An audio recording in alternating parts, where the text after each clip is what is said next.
employers are robbing us of all that we worked for with no consequences, and discrimination law is not enough to help us, even though so many targets of workplace abuse see a discriminatory impact. Currently, civil rights law supposedly protects us from discrimination, but not without proving intent, which the courts moved to from impact in the 1980s, and which renders discrimination law ineffective at dismantling the social hierarchies it was aimed to dismantle. When we report abuse, the vast majority of employers either retaliate to avoid liability or do nothing to address the abuse. So we see a reinforcement of a culture in which employers do as they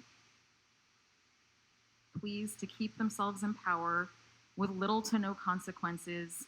This bill fixes this widespread problem of inadequate protections for employees from bias that result in abuse that prevents those in marginalized groups from getting ahead.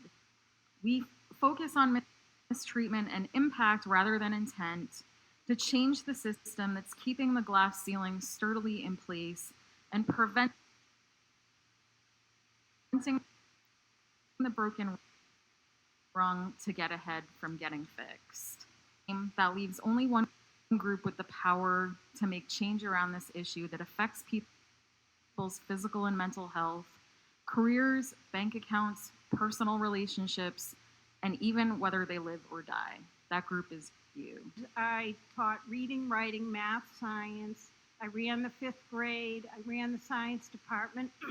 I did after-school programs, summer programs with these inner-city kids, and I loved it. But I had the misfortune of working with a bully. She started 6 years before I was what's called mobbed out of my job.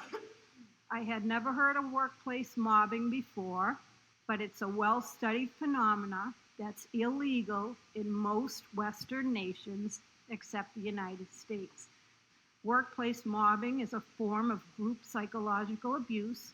It's initiated by one, sad to say, narcissistic bully whose intent is to drive you out. So I haven't worked in 12 years, and I calculate that what I was making when I left my job, I would have been paying in this year's income tax over $12,000. So that times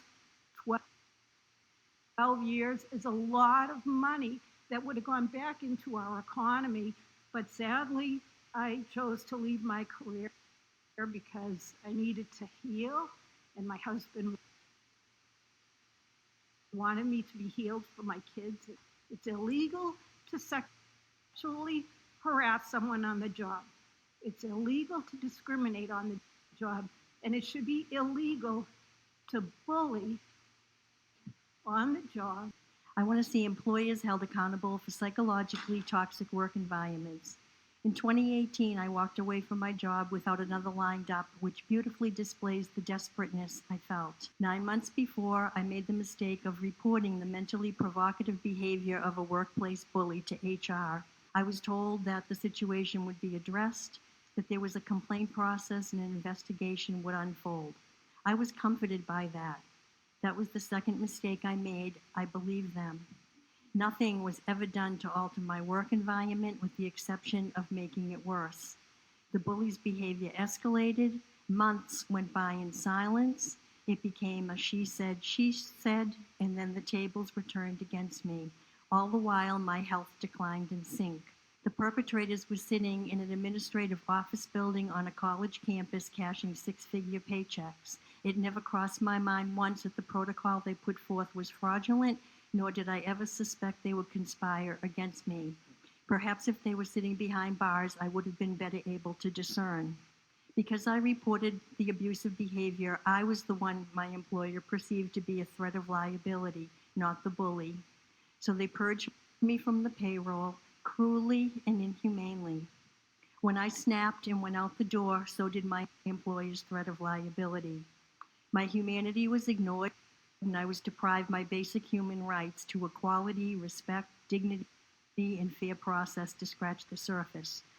Researchers refer to bullying and the institutional complicity of disregarding complaints as processes of dehumanization and traumatization. I suffered suffered significant health harm, most notably a brain injury. I will never forget the horror I felt when I realized the premeditation, or in the aftermath when I found out that my FMLA paperwork had been contrived to infer that I was mentally ill should I dare speak out, nor when I found out that I had no legal recourse for any of it. They got away with it all, multiple crimes and violations of basic human rights under the radar of any form of viable accountability. Employers control the work environment, laws control the employer. Over the course of several years, my wife was bullied and mobbed at a job that she loved and did well. Why, you ask? Because there was jealousy and fear in the bully's eyes. The bully attempted to do everything she could to discredit my wife. I wonder how you would feel if you watched your loved one go from a vibrant, happy person who loved her job reduced to a puddle because of bullying and her institution's failure to address it. Every morning, I told her I loved her and not let anything happen to her as she walked out the door with tears in her eyes. She did all the right things, but none of it mattered. After she left work, the depression was debilitating. But worse than that, she was also diagnosed with PTSD. That is damage to your brain you get in wars. She got that going to work. With over 200 documented emails proving that this bullying was going on, she went through the proper channels, but that only led to more abuse. This was an institution of higher education. I have seen it firsthand, and I wouldn't wish it on anyone. I'm Matt Packness, with over 30 years of experience consulting with many of Rhode Island's largest and best organizations and their affiliates, like Citizens Bank, General Dynamics Electric Boat, Hasbro, Hinckley Yachts, MetLife, Textron Financial. My focus is on building healthy teams and workplaces with sound leadership practices. In 2017, Simon & Schuster, imprint Post Hill Press, asked me to write Successful Leaders Aren't Bullies. The book was released by Simon & Schuster in September of 2018 and is sold out around the world. In December of 2018, a Rhode Island company sued me, falsely claiming a reader could identify this company in my book. I facilitated hundreds of corporate retreats at URI's W. Alton Jones campus. From 1994 to 2008, I designed and then delivered to over 2,500 participants a 50-hour-long Brown University Practice Management Certificate program where I built an elite client base. In private, during my programs, participants shared with me stories of repeated, demeaning, belittling, bullying, and abusive behaviors experienced and witnessed at work. Decent managers fix these problems without retribution.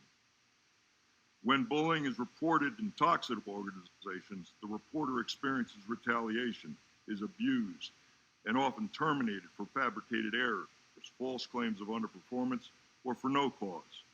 I witnessed Rhode Island executives ignore credible workplace shooting threats. I witnessed adult Rhode Island workers crying, breaking down, terminated without cause, leaving jobs on their own, broken. The worst Rhode Island bullying cases led to victim death by suicide. I also learned one of the most abusive Rhode Island organizations received the highest and most amount of Rhode Island workforce improvement grants while employing a manager, and these grants were green-lighted by the governor at the time, and this company employed a manager who knowingly assaulted his workers. Bullying organizations are rife with turnover, vandalism, violence, absenteeism, poor productivity, and ill will. They often have ties to local, state, and federal institutions and officials. The best employees are often the targets of bullying. Their talents trigger a bully's fear of being exposed as an incompetent fraud. United States workers have inalienable rights to life, liberty, and the pursuit of happiness, protected by the U.S. Constitution. Yet over 72% of the people working in the United States claim to have experienced or witnessed workplace bullying. The U.S. and Rhode Island government's responsibility primarily responsibility is to protect its citizens. Workplace bullies like Paterno and Sandusky are experts at deception and control. The book that you wrote, Yes. are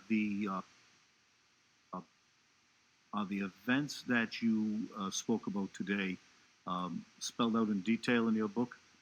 All the events, I went through the book with 4 editorial teams assigned to me by Simon & Schuster. All the dates, times, locations, names, everything has changed and massaged.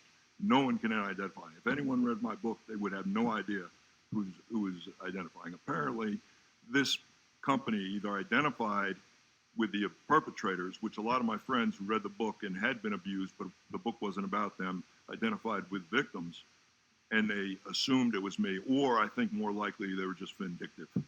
I elevated a workplace shooting threat at this place, and they didn't like what I found out about it. I worked as a counselor here in Rhode Island for the VA in the Vet Center program in Warwick from 2009 to 2018, where I provided mental health care for fellow veterans. In 2017, during my tenure there, I filed a complaint with the OIG to have VA officials revise their harmful clinical productive policies that compromise quality mental health care for veterans and the welfare and morale of their counselors in the VA Vet Center program. Subsequently, a federal GAO investigation I helped instigate to Senator Reid validated my allegations. This resulted in congressional legislation passed into law in 2023 to ensure the VA is accountable to protect the quality of services for our veterans, as well as safeguard the welfare and morale of counselors who care for them at over 340 vet centers nationwide. My crusade to rectify these problems gained attention locally and nationally. I've been featured on NBC, NPR, to include the Military Times and other publications to raise awareness about these issues. And my book, Broken Promises, chronicles this whole ordeal, as well as the unjust and toxic retaliation tactics employed by VA leadership in attempts to silence me. Their methods of reprisal involved isolation, distancing, shunning, bullying, marginalizing, gaslighting, mobbing, and false accusations. These attempts by VA leaders to defame my character included improperly implying that I was a mentally unstable combat veteran through fallaciously insinuating I was hostile and dangerous, even though I never committed any acts of aggression or threatened anyone. This abusive and malicious retaliation was intentional, designed to suppress, discredit, and cancel me through wrongfully trying to